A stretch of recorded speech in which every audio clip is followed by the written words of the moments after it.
اعوذ باللہ من الشیطان الرجیم بسم اللہ الرحمن الرحیم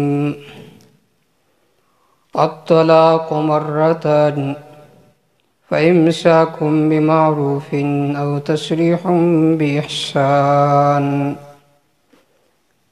سورۃ البقرہ تیسرا حصہ شروع تھا، جس کا بنیادی مضمون تھا الجہاد فی سبیل اللہ، لیکن جہاد کے لیے کچھ قوانین اور قواعد ضروری ہوتی ہے، تو انہی قواعد میں سے تدبیر المنزل سے متعلق 17 یا 18 قوانین شروع تھے۔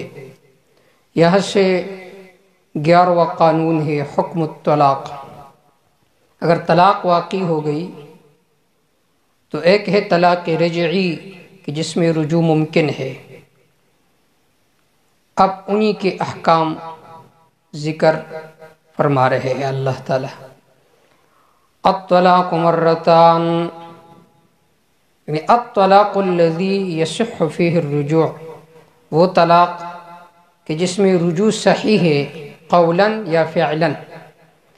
الطلاق مرتان، وہ طلاق جس میں رجوع صحیح ہو سکتی ہے دو ہے۔ طلاق دینے کے بعد فَإِمْسَاكُمْ بِمَعْرُوفٍ، یا تو انہی عورتوں کو روکے رکھنا ہے اپنی نکاح میں، بِمَعْرُوفٍ اچھی طریقے سے، او تسریح بِإِحْسَان، یا آزاد کرانا ہے ان عورتوں کو بِإِحْسَان نیکی کے ساتھ، اچھے طریقے کے ساتھ۔ وَلَا يَحِلُّ لَكُمْ أَن تَأْخُذُوا مِمَّا آتَيْتُمُوهُنَّ شَيْئًا، تمہارے لیے حلال نہیں ہے کہ تم لے لو وہ مہر جو تم نے اپنی بیویوں کو دیے، شیئاً کچھ بھی، الا ان یخافا الا یقیما حدود اللہ، مگر یہ کہ وہ دونوں ڈرے کہ قائم نہیں کریں گے وہ اللہ کے احکام کو۔ فَإِنْ خِفْتُمْ، پس اگر تمہیں ڈر ہو، الا یقیما حدود اللہ، کہ میاں بیوی اللہ کے احکام و حدود کی پاسداری نہیں کر سکیں گے، انہیں قائم نہیں کر سکیں گے، فَلَا جُنَاحَ عَلَيْهِمَا فِي مَا افْتَدَتْ بِهِ، پس ان دونوں پر کوئی گناہ نہیں ہے اس بارے میں جو انہوں نے فدیہ دی بھی، اس طلاق کے بدلے میں۔ اس کو کہتے ہیں خلع، کہ عورت مطالبہ کرے کہ مجھے طلاق دے دے، اور پھر وہ اس بدلے میں کچھ اپنے شوہر کو دے دے کہ مجھے طلاق دے دے، مجھے آزاد کر دے، تو اس میں کوئی گناہ نہیں ہے۔ تلک حدود اللہ، یہ اللہ کے احکام و حدود ہے، فلا تعتدوها، پس تم اس کے بارے میں حد سے تجاوز نہ کرو۔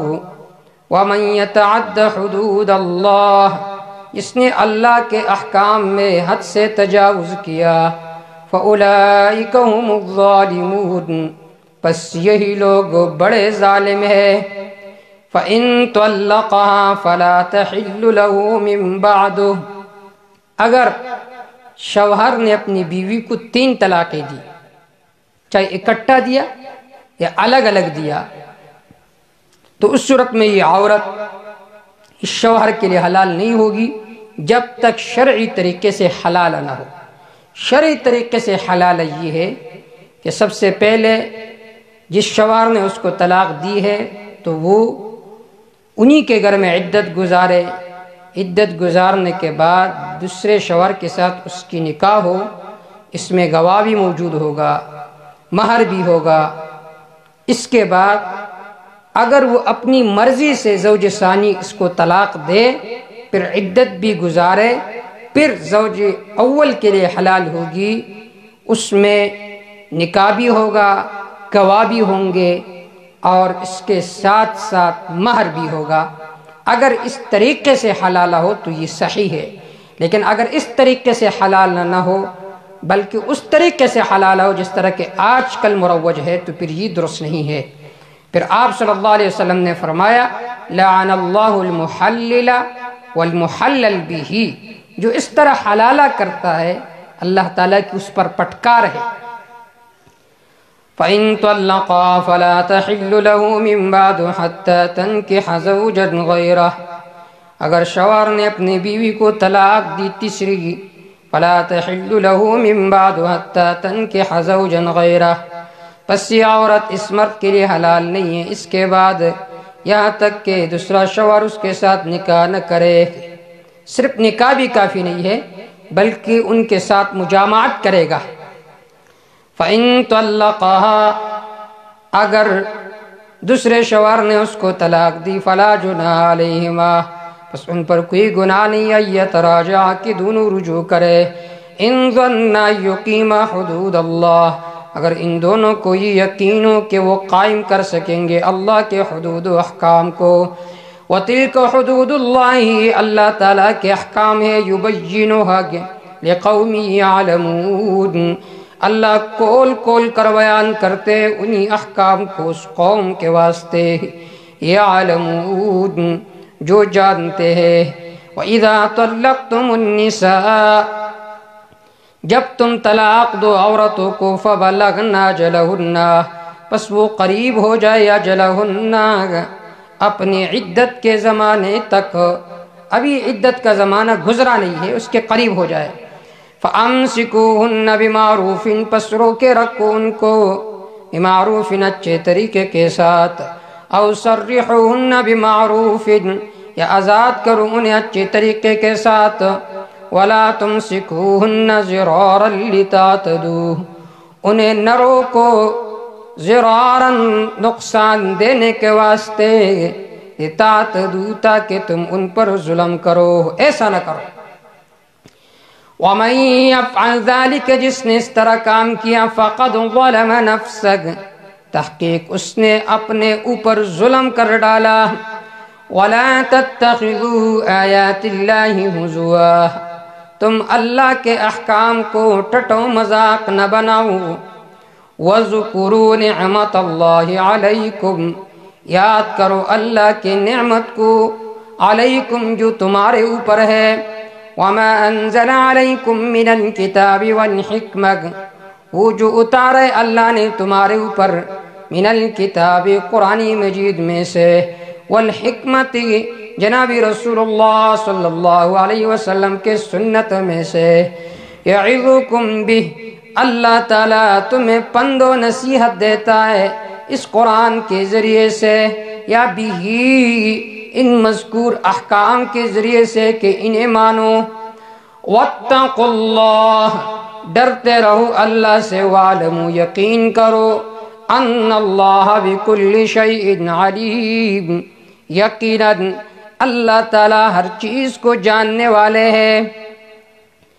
وَإِذَا طَلَّقْتُمُ النِّسَاءَ، جب تم طلاق دو اپنی بیویوں کو، فَبَلَغْنَ أَجَلَهُنَّ، پس وہ پہنچ جائے أَجَلَهُنَّ اپنی مدت کو، عدت کے مدت تک قریب ہو جائے، فَلَا تَعْزُلُوهُنَّ، انہیں منع نہ کرو، انہیں تکلیف میں نہ ڈالو، اَيَنْكِحْنَ أَزْوَاجَهُنَّ، کہ وہ نکاح کرے اپنے پہلے شوہروں کے ساتھ۔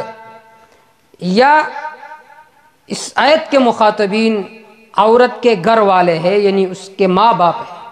اگر طلاق دے دیے شوہر نے، ابھی عدت ختم نہیں ہوا، عدت کے اندر وہ عورت رجوع کرنا چاہتی ہے، مرد رجوع کرنا چاہتا ہے، تو تم انہیں نہ روکو، انہیں تنگ نہ کرو کہ تمہیں تو اس نے طلاق دی ہے، کیوں ان کے ساتھ رجوع کرتے ہو، ایسا نہ کرو۔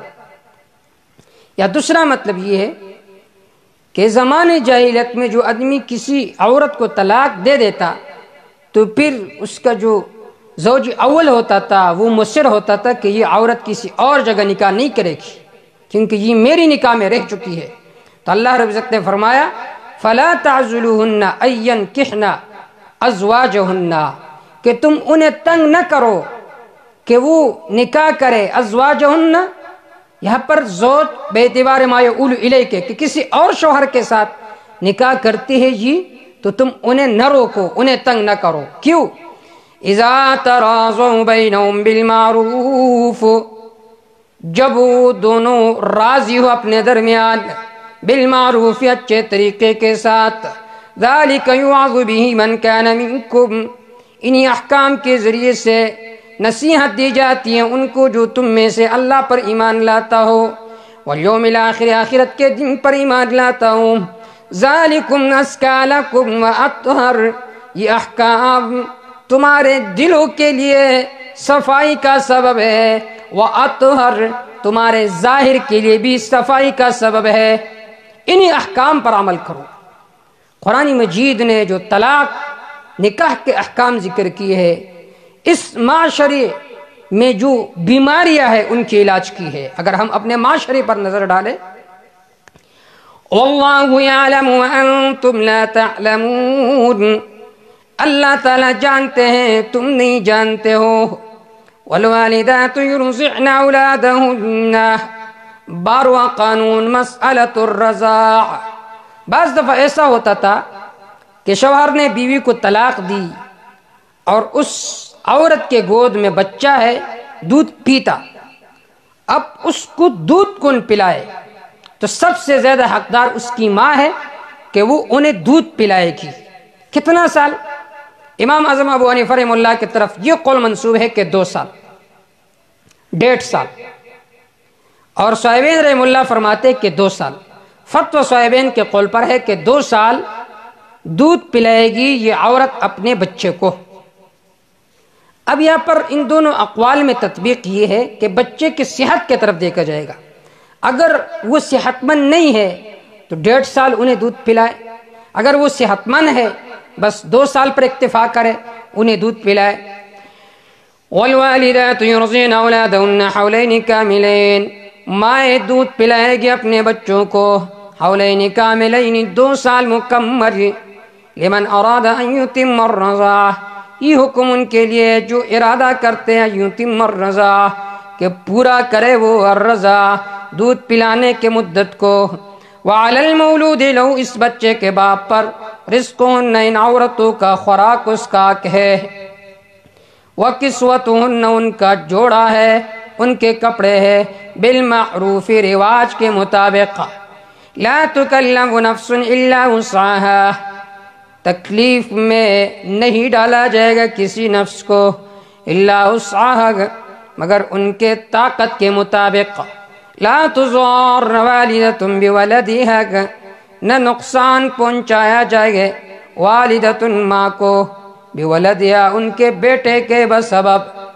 شوہر اس سے کہتا ہے کہ یہ تو تیرا بیٹا ہے، تو نے دودھ پلانا ہوگا ضرور بغیر کسی اجرت کے.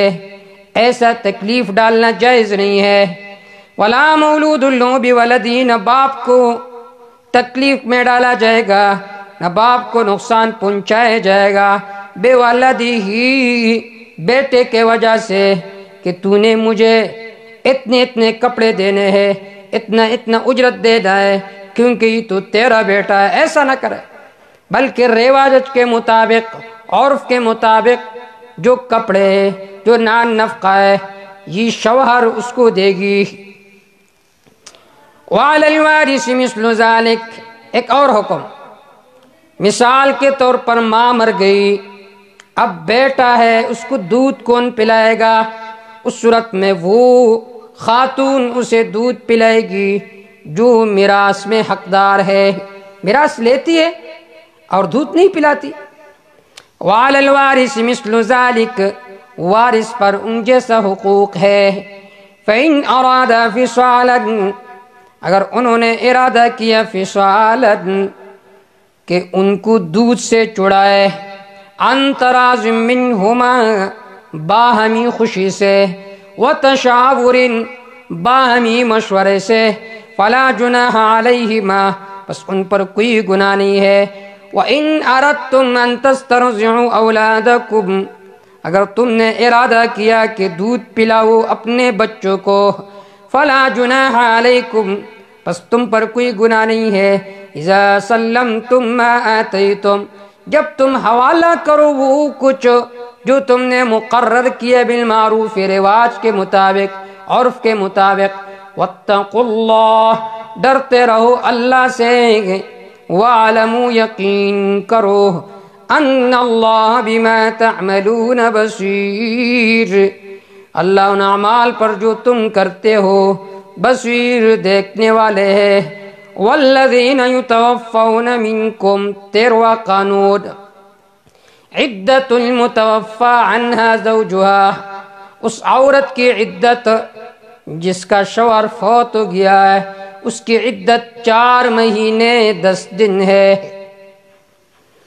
والذین وہ لوگ یتوفون منکم جو تم میں سے فوت ہو گئے ویذرون ازواجا انہوں نے چھوڑ دیا اپنی بیویوں کو یتربصن بانفسہن عورت انتظار کرے گی بانفسہن اپنے نفسوں کو روک کر 4 اشہر و 10 4 مہینے اور 10 دن فاذا بلغنا اجلہن جب پہنچ جائے وہ اجلہن اپنی عدت کے مدت کو فلا جناح علیکم پس تم پر کوئی گناہ نہیں ہے فیما فعلن فی انفسہن بالمعروف اس بارے میں جو انہوں نے کی اپنے نفسوں کے بارے میں بالمعروف عرف کے مطابق واللہ بما تعملون خبیر اللہ ان اعمال پر جو تم کرتے ہو خبیر خبردار ہے ولا جناح علیکم یا سے 14واں قانون خطبۃ النساء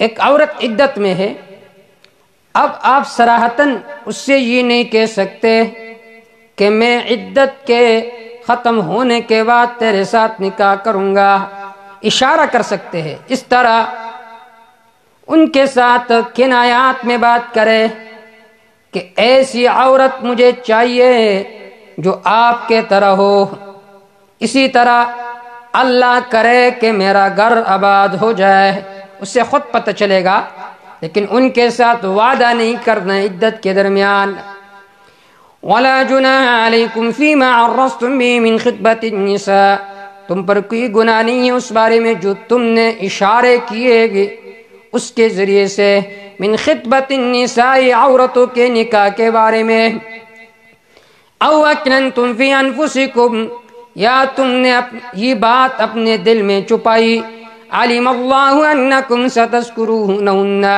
اللہ خوب جانتے ہیں یقیناً تم ان قریب انہیں یاد کرو گے ولکن لا تواعدوہن سرا لیکن ان کے ساتھ تو وعدہ نہ کرو چھپ کر الا ان تقولوا قولا معروفا مگر یہ کہ کہو تم قولا معروفا اچھی بات اللہ کرے میرا گھر آباد ہو جائے اس طرح آپ کہہ سکتے ہیں ولا تعزموا عقدۃ النکاح تم مضبوط نہ رکھو عقدۃ النکاح نکاح کے عقد کو مضبوط عہد نہ کرو مضبوط وعدہ نہ کرو کہ میں نے تم سے نکاح کرنی ہے ایسا نہ کرو حتی یبلغ الکتاب اجلہ یہاں تک کہ پہنچ جائیں الکتاب عدت اجل اپنی مدت کو یہاں پر کتاب بمانا عدت کے وَاعْلَمُوا یقین کرو ان اللہ یعلم ما فی انفسکم یقیناً اللہ جانتے ہیں جو کچھ تمہارے دلوں میں ہے فَحْذَرُوا پس تم بچ کر رہو ان احکام کے مخالفت سے وَاعْلَمُوا یقین کرو ان اللہ غفور حلیم یقیناً اللہ بخشنے والے ہے حلیم بردبار ذات ہے صبرناک ذات ہے لا جناح علیکم ان طلقتم النساء یا سے 15واں قانون طلاق لغیر المدخول بها ایک عورت کو طلاق دے دیا اور اس کے ساتھ ابھی تک خلوت صحیحہ نہیں ہوئی تو ان کے کیا احکام ہے کچھ احکام میں آپ کے سامنے ذکر کر رہا ہوں مطلقہ ہے جس کو طلاق دی گئی ہے اس کی 2 قسمیں ہیں ایک غیر المدخول بها ابھی تک شوہر کا ان کے ساتھ دخول نہیں ہوا ہے دوسرا ہے مدخول بها جس کے ساتھ شوہر کا دخول ہو چکا ہے، خلوت صحیحہ ہو چکی ہے، شوہر نے اس کو طلاق دے دی، اس کی چند صورت ہے۔ ایک صورت یہ ہے کہ غیر مدخول بہا ہے اور اس کے لیے مہر مقرر نہیں کیا گیا، اس صورت میں اس کے احکام یہ ہے کہ متعہ واجب ہے، متعہ واجب ہے اور اس پر عدت نہیں ہے، اس پر عدت نہیں ہے۔ دوسری صورت، وہ عورت جو غیر مدخول بہا ہے لیکن مہر اس کے لیے مقرر کیا گیا ہے، اس صورت میں حکم یہ ہے کہ نصف مہر جب اس کے لیے مہر مقرر کیا گیا ہے، دخول نہیں ہوا ہے، اس صورت میں متعہ غیر مستحب ہے، متعہ غیر مستحب ہے، عدت بھی نہیں ہے، نصف مہر لازم ہے، نصف مہر لازم ہے۔ یعنی مطلقہ غیر مدخول بہا کی دو صورت ہے، ایک صورت جس کے لیے مہر مقرر نہیں کیا گیا ہے، متعہ واجب ہے، عدت نہیں ہے۔ دوسری صورت المسمى لها المہر، جس کے لیے مہر مقرر کیا گیا ہے، اس صورت میں نصف مہر دینا لازم ہوگا۔ متعہ واجب نہیں ہے اور عدت بھی نہیں ہے، یہ ہے طلاق لغیر المدخول بہا۔ دوسری صورت ہے طلاق لمدخول بہا، جس کے ساتھ خلوت صحیحہ ہو چکی ہے، اس کی بھی دو صورت ہے۔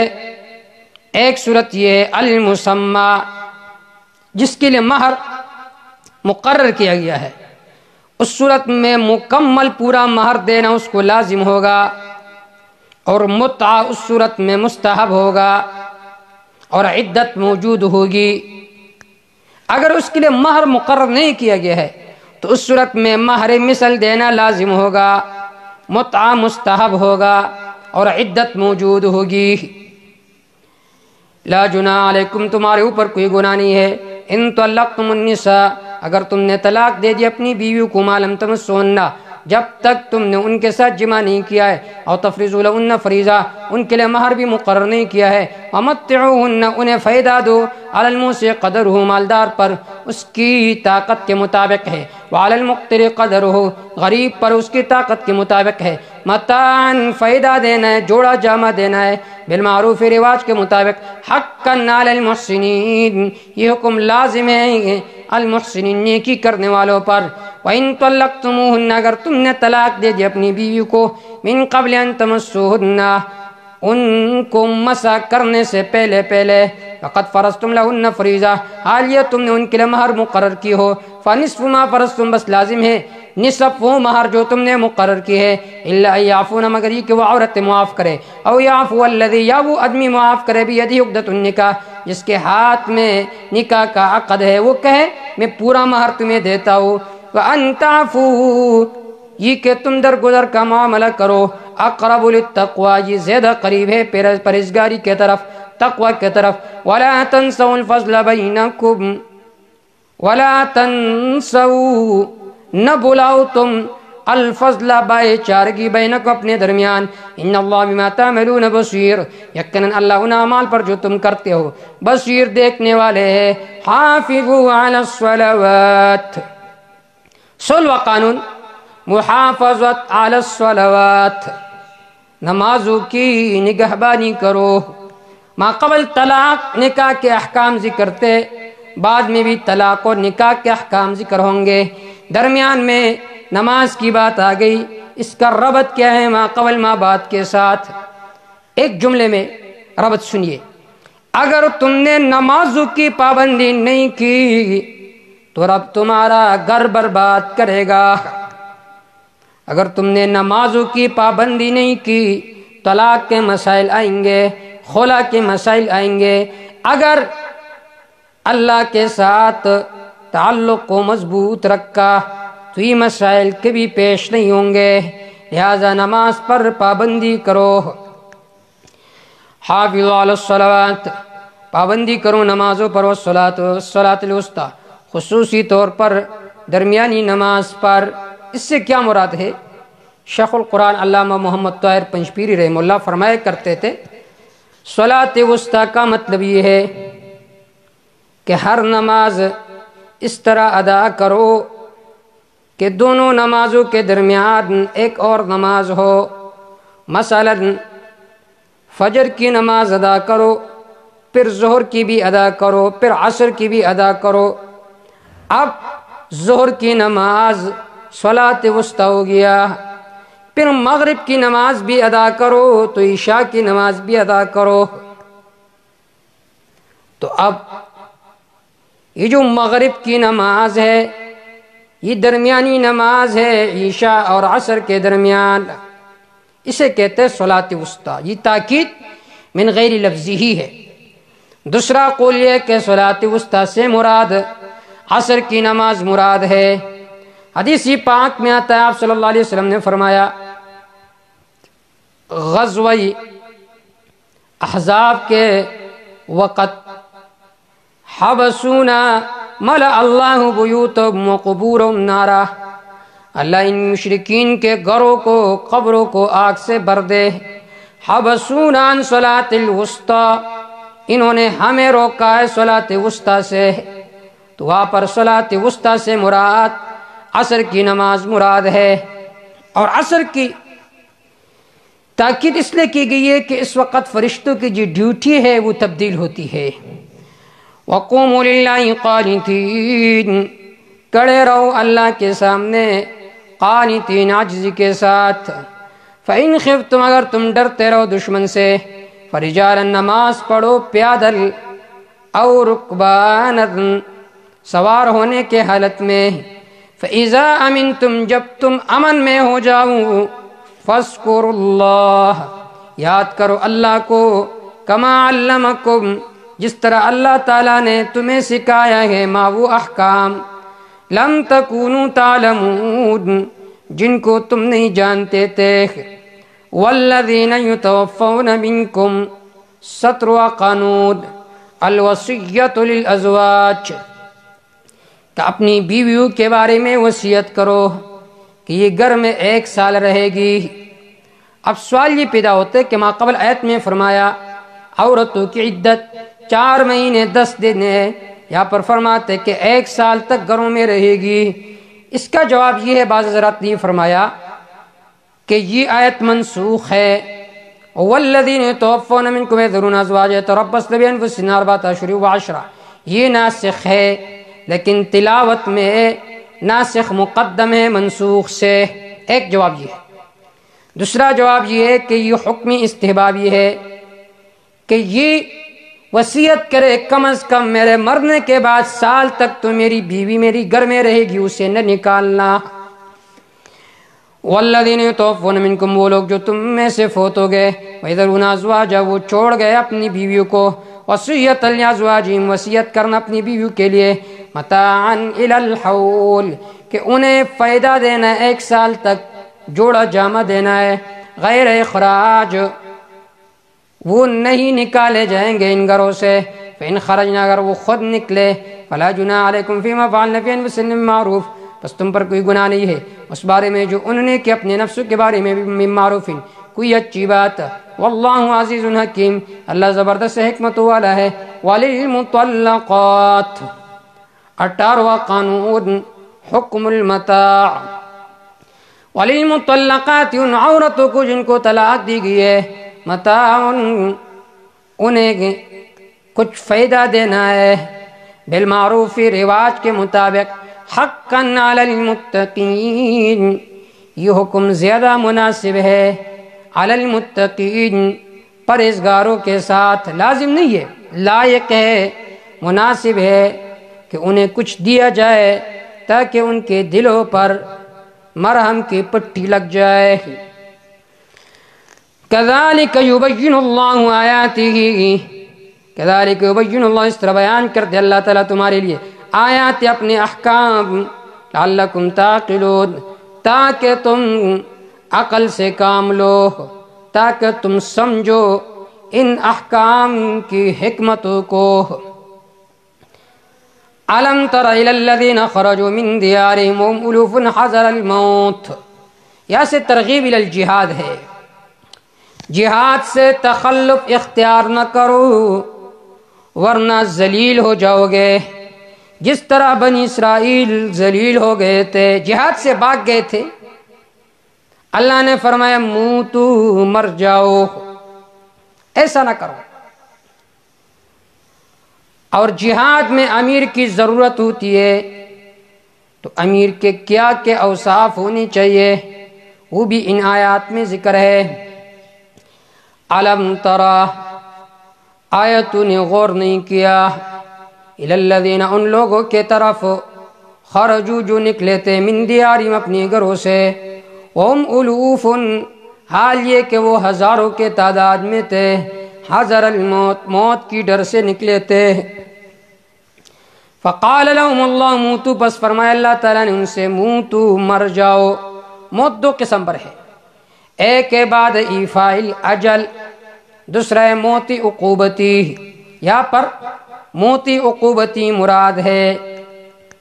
انہوں نے کیوں اپنے علاقے کو چھوڑا تھا، جہاد کے وجہ سے وطن کو ترک کیا، جہاد سے بھاگ گئے تھے۔ ثم احیاء، پھر اللہ تعالیٰ نے انہیں زندہ کیا۔ ان اللہ لذو فضل علی الناس، یقین اللہ تعالیٰ فضل والا ہے اپنے بندوں پر، علی الناس، تمام لوگوں پر، ولکن اکثر الناس لا یشکرون، لیکن اکثر لوگ شکر ادا نہیں کرتے۔ وقاتلوا فی سبیل اللہ، بعد امور انتظامیہ پھر دعوی صورت کو ذکر کیا جا رہا ہے۔ وقاتلوا، جہاد کرو، فی سبیل اللہ، اللہ کے راستے میں، وعلموا، یقین کرو، ان اللہ سمیع علیم، یقین اللہ تعالیٰ سننے والے ہے، علیم، جاننے والے ہے۔ دیکھیے علم تر الی الذین خرجوا من دیارہم، یہ جو رؤیت کا لفظ ہے یہ دو قسم پر ہے، ایک ہے رؤیت بصری، دوسرا ہے رؤیت قلبی۔ یہاں پر رؤیت سے مراد رؤیت قلبی مراد ہے۔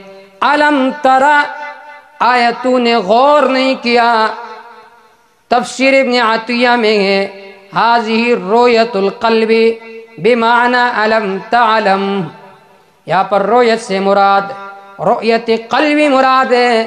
علم ترا، علم تعلم، آیا تو نے غور نہیں کیا۔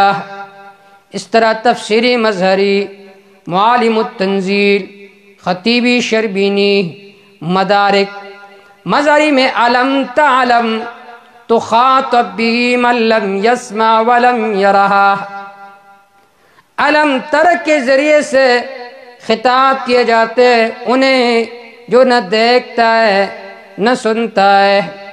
مطلب یہ ہے کہ رؤیت سے مراد یہاں پر رؤیت قلبی مراد ہے۔ من ذا الذی یقرض اللہ قرضا حسنا، کون ہے جو رزق دے اللہ کو، کون ہے یقرض اللہ جو قرض دے اللہ کو، قرضا حسنا، قرض عمدہ، قرض بہتر۔ قرض حسنا کسے کہتے ہیں؟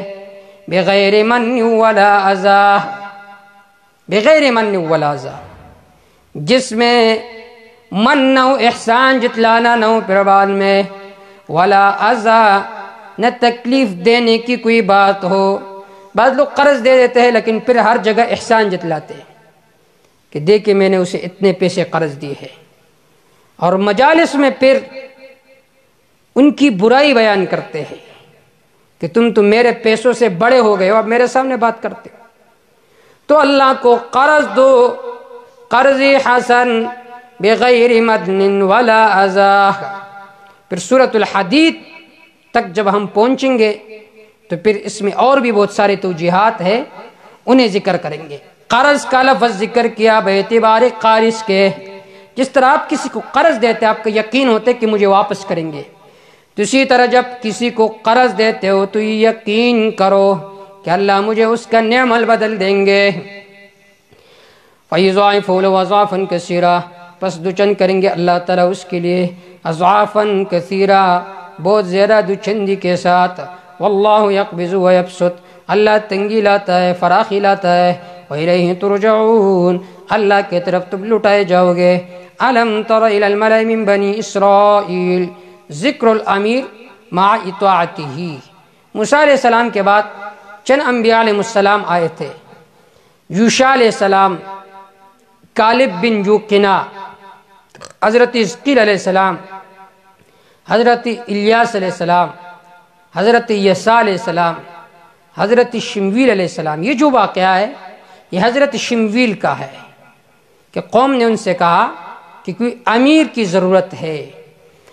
علم تر الی الملئی، آیا تو نے نہیں دیکھا، الی الملئی ان سرداروں کے طرف، من بنی اسرائیل، بنی اسرائیل میں سے جو مالدار لوگ تھے، من بعد موسیٰ، موسیٰ علیہ السلام کے بعد، اذ قالوا لنبی، جب انہوں نے کہا اپنے پیغمبر حضرت شمویل علیہ السلام سے، ابعث لنا ملکا، منتخب فرمائیے ہمارے لیے ایک بادشاہ، ایک امیر، نقاتل فی سبیل اللہ، کہ ہم لڑائی کریں اس کی معیت میں، اللہ کے راستے میں۔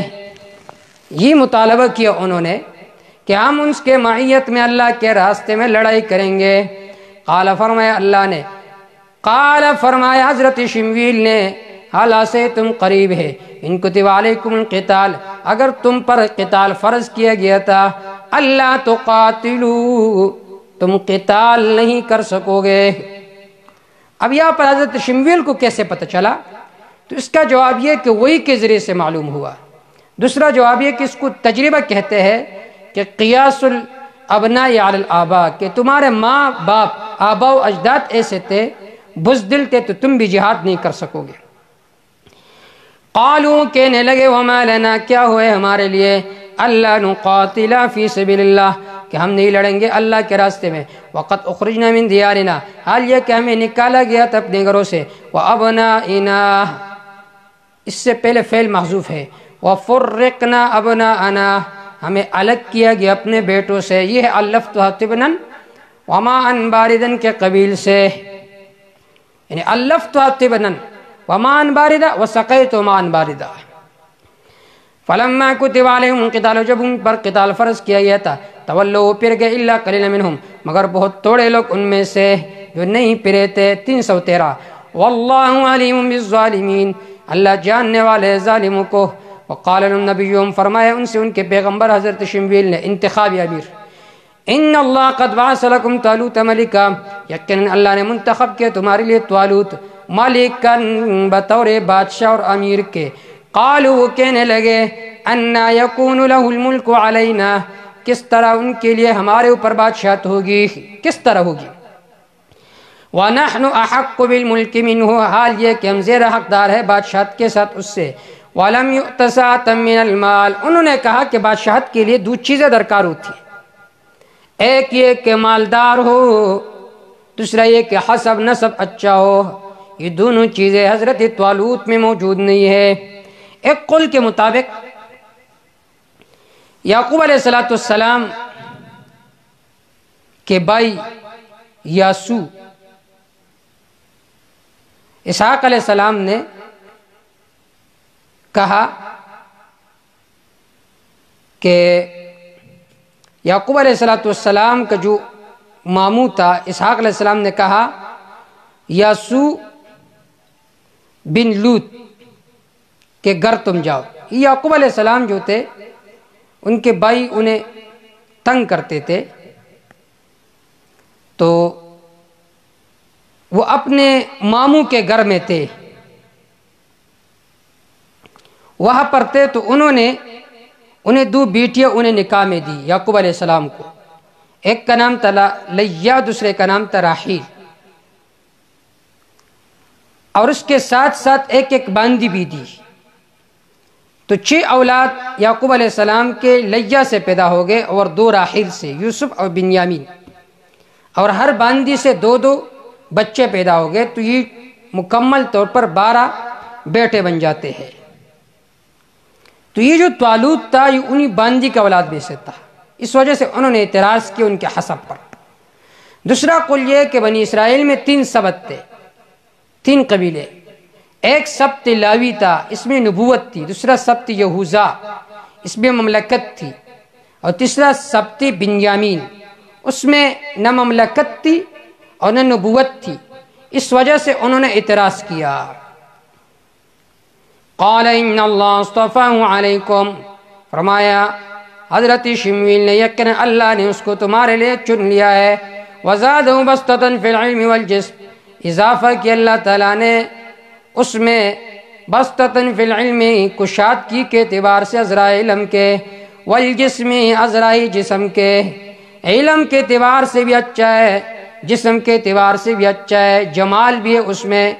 مظہری میں کان اعلم الناس فی الحرب واجمل فی بنی اسرائیل، جنگ کے کارناموں کو زیادہ جانتے تھے، بنی اسرائیل میں سب سے زیادہ خوبصورت تھے۔ واللہ یؤتی ملک من یشاء، اللہ دیتا ہے اس دنیا کی سلطنت جسے چاہتا ہے۔ واللہ واسع علیم، اللہ کشادہ علم والا ہے۔ وقال لهم نبیہم، فرمایا ان سے ان کے پیغمبر نے، فرمایا ان سے ان کے پیغمبر نے، کیا مطلب؟ حضرت شمویل نے فرمایا ان اللہ اصطفیٰ علیکم، مان لو اس کی امارت کو، یہ کوئی الیکشن پر نہیں آیا بلکہ یہ انتخابی رحمانی ہے۔ وقال لهم نبیہم، چلو بادر ناخواستہ تو مان لیا، فرمایا ان سے ان کے پیغمبر نے ان آیت ملک، یقین اس کی سلطنت کی نشانی، ان یہ ہے یاتیکم التابوت، کہ آ جائے گا تمہارے پاس صندوق، فیہ سکینۃ من ربکم، اس میں اطمینان ہوگی تمہارے رب کے طرف سے، وبقیۃ، بقیہ ماندہ ہوگا مما ترک آل موسیٰ وہارون، ان میں سے جو چھوڑ گیا تھا موسیٰ علیہ السلام کے حال نے، ہارون علیہ السلام کے حال نے، تحملون الملائکہ، اس صندوق کو اٹھایا ہوگا فرشتوں نے، ان فی ذلک لآیۃ لکم، یقین اس میں البتہ نشانی عبرت کی تمہارے لیے، ان کنتم مؤمنین، اگر واقعی تم جاننے والے ہو۔ دیکھیے یہاں پر فرمایا وبقیۃ مما ترک، بقیہ سے کیا مراد ہے؟ بقیہ سے مراد من الدین والشرائع، اس میں دین ہوگا، شریعت ہوگا اس صندوق میں۔ اور اس کی تائید سورۃ ہود آیت نمبر 86 نکالیے، بقیہ کا لفظ ذکر ہے، مراد اس سے نبوت ہے اور کتاب ہے۔ سورۃ ہود آیت نمبر 86، پارہ نمبر 12، بقیت اللہ خیر لکم، جائز نفع تمہارے لیے بہتر ہے، ان کنتم مؤمنین، اگر واقعی تم ایمان والے ہو۔ تو بقیہ کا معنی من الدین والشرائع، دین و شریعت اس سے مراد ہے۔ پھر فرمایا وفیہ سکینۃ، اس میں اطمینان ہے۔ سکینہ سے کیا مراد ہے؟ اے فی اتیان التابوت سکینۃ، اس صندوق کے آنے میں سکینہ ہے، بحیث یختم الاختلافات، اس وجہ سے اختلافات ختم ہو جائیں گے۔ فی اے فی التابوت سکینۃ، اس تابوت میں سکینہ ہے کیونکہ اس تابوت کے اندر تورات ہے۔ لأن کتاب اللہ سبب الاطمینان، اس لیے اللہ کی کتاب یہ اطمینان کا سبب اور ذریعہ ہے۔ تو اس میں تورات موجود ہے۔ بعض حضرات نے کہا اس میں موسیٰ علیہ السلام کی پگڑی اور عصا موجود تھا، یہ باتیں غلط ہیں۔ دیکھیے، اور بعض حضرات نے کہا ہے کہ بھائی اس میں بلی تھا، وہ سنور، وقیل عمامہ، اور بعض نے کہا نعل ہارون، لیکن کل ذالک من الاسرائیلیات، یہ ساری اسرائیلی روایات ہے۔ فتح القدیر میں علامہ شوکانی نے اس کو ذکر کیا۔ اور اصح قول یہ ہے کہ ان البقیۃ هو العلم، کہ بقیہ سے مراد علم ہے۔ امام ضحاک نے، مجاہد نے، ابن عطیہ نے یہ معنی کیا ہے۔ اور بعض مفسرین نے تصریح کی ہے او المراد منہ آلۃ الجہاد، اس میں جہاد کے آلات موجود ہوں گے۔ اور بقیہ کا لفظ بمعنی اطاعت کے استعمال ہوتا ہے، جیسا کہ سورۃ ہود میں نے یہ آیت ذکر کی، آیت نمبر 86، اس طرح سورۃ ہود آیت نمبر 116۔ حاصل یہ ہے کہ تابوت میں کتاب و سنت موجود تھی، یہ جو تبرکات ہیں یہ موجود نہیں تھے۔ ان فی ذلک لآیۃ لکم ان کنتم مؤمنین، یقیناً اس میں البتہ عبرت کی نشانی ہے تمہارے لیے اگر واقعی تم ایمان والے ہو۔ ولما فصل طالوت بالجنود، جب الگ ہو گئے طالوت اپنے لشکر کو لے کر، قال فرمانے لگے حضرت طالوت علیہ السلام نے، بعد علم ناخواست تو مان لیا، اب امتحان کرتا ہے کہ تم واقعی مجھے مانتے ہو یا نہیں۔ قال فرمایا حضرت طالوت نے، ان اللہ مبتلیکم بنار، یقین اللہ رب العزت تمہیں امتحان میں ڈالتے اس نہر کے ذریعے سے، ومن شرب منہ، جس نے اس سے پی لیا، فلیس منی، پس وہ مجھ سے نہیں ہوگا، میرے ساتھ جہاد نہیں کر سکے گا، ومن لم یطعمہ، جس نے اسے نہیں چکا، فإنہ منی، یقین وہ مجھ سے ہوگا، جس نے اس کو نہیں پیا نہیں کھایا، الا من اغترف غرفۃ، مگر جس نے بھر دیا غرفتن ایک چلو، بیدی اپنے ہاتھ سے، فشربوا منہ، پس پی لیا انہوں نے اس سے، الا قلیلا منہم، مگر تھوڑے افراد نے نہیں پیا، صرف چلو بھر دیا، تھوڑا سا پی لیا، زیادہ نہیں۔ فلما جاوزہ ہوا، جب حضرت طالوت نے اس دریا کو پار کر دیا، والذین آمنوا، ان لوگوں نے جو ایمان لا چکے تھے وہاں ان کے ساتھ، قالوا، کہنے لگے، لا طاقت لنا اليوم بجالوت وجنودہ، ہمارے لیے طاقت نہیں ہے آج کے دن جالوت کے ساتھ اس کے لشکروں کے ساتھ۔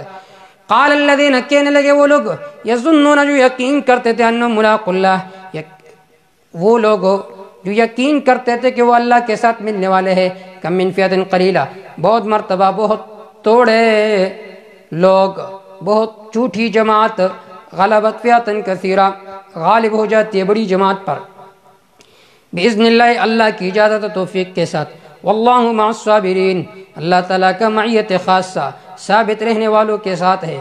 ولما برزوا لجالوت وجنودہ، جب وہ سامنے ہو گئے جالوت اور ان کے لشکروں کے ساتھ، قالوا، وہ کہنے لگے، ربنا، ہمارے رب، افرغ علینا صبرا، ہمارے اوپر صبر کا پیمانہ انڈیل دے، یعنی ہمارے دلوں کو مضبوط فرما، وثبت اقدامنا، مضبوط فرما ہماری قدموں کو، وانصرنا علی القوم الکافرین، ہماری مدد فرما کافر قوم کے خلاف، فہزموہم باذن اللہ، پس انہوں نے شکست دی جالوتیوں کو، باذن اللہ، اللہ کی اجازت کے ساتھ، اللہ کی مشیت و مدد کے ساتھ۔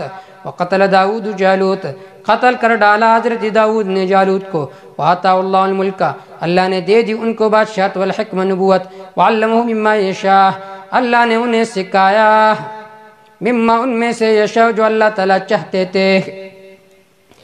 ولولا دفع اللہ الناس، علت مشروعیت جہاد، کہ جہاد کیوں مشروع ہے؟ تاکہ زمین میں فساد برپا نہ ہو۔ ولولا دفع اللہ الناس، اگر اللہ نہ ہٹا دے لوگوں کو ان کے بعض کو بعضوں کے ساتھ، لفسدت الارض، البتہ فساد پھیل جاتا زمین میں، ولکن اللہ ذو فضل علی العالمین، لیکن اللہ تعالیٰ فضل والے اپنے تمام مخلوق پر۔ تلک آیات اللہ، یہ اللہ تعالیٰ کے احکام و نشانیاں ہیں، نتلو علیک بالحق، ہم انہیں پڑھ پڑھ کے سناتے آپ پر، بالحق، کے حق کے ساتھ، وانک لمن المرسلین، یقیناً آپ بھیجے ہوئے پیغمبروں میں سے ہے۔ بعض حضرات نے یہاں پر ایک من گھڑت واقعہ ذکر کیا ہے کہ خرج جالوت منفردن مع السلاح، کہ جالوت اسلحہ کے ساتھ نکلا، فطار الرعب علی المؤمنین، ایمان والوں پر رعب جم کیا، فاعلن الشمویل، شمویل نے اعلان کیا، من قتل جالوت ناکحتہ ابنتی، جس نے جالوت کو قتل کر ڈالا میں اسے اپنی بیٹی دوں گا، لأعطیت نصف الحکومہ، اور آدھی حکومت اسے دوں گا۔ تو فرماتے ہیں حضرت داؤد نکلے اور انہوں نے جالوت کا مقابلہ کیا۔ اب یہ جو واقعہ بعض حضرات نے ذکر کیا ہے، یہ من گڑت واقعہ ہے۔ ایک تو یہ ہے کہ ان فی ھذا ذم طالوت، من اجراء الرعب علیہ وقد مدحہ اللہ تعالی بما مر. اس میں یہ بات لازم آتی ہے کہ جالوت جو تھے اس پر بھی کافر کے طرف سے رعب جم گیا تھا. حال یہ اللہ رب نے فرمایا بسطۃ فی العلم والجسم، وہ ہمت والا آدمی تھا، اس پر رعب دشمن کی طرف سے نہیں آتا تھا. تو اس واقعے میں حضرت طالوت کی ذم لازم آتی ہے. دوسری بات یہ ہے کہ یلزم فیہ قصد النبی عن قتال العدو، اس میں یہ لازم آگے کہ پیغمبر بھی حضرت شمویل بھی دشمن کے ساتھ لڑ نہیں سکتے. اور تیسری بات یہ کہ ان جمیع افعال الانبیاء للہ لا للزوج والحکومہ، کہ انبیاء کے جتنے افعال ہوتے وہ اللہ کے لیے ہوتے، حکومت کے لیے، بیوی کے لیے نہیں ہوتی. اس وجہ سے شیخ القرآن علامہ غلام اللہ خان رحمہ اللہ فرمایا کرتے تھے کل ذالک من الخرافات، یہ ساری چیزیں خرافات ہے، یہ اسرائیلی روایت ہے انبیاء علیہ السلام کو بدنام کرنے کے لیے.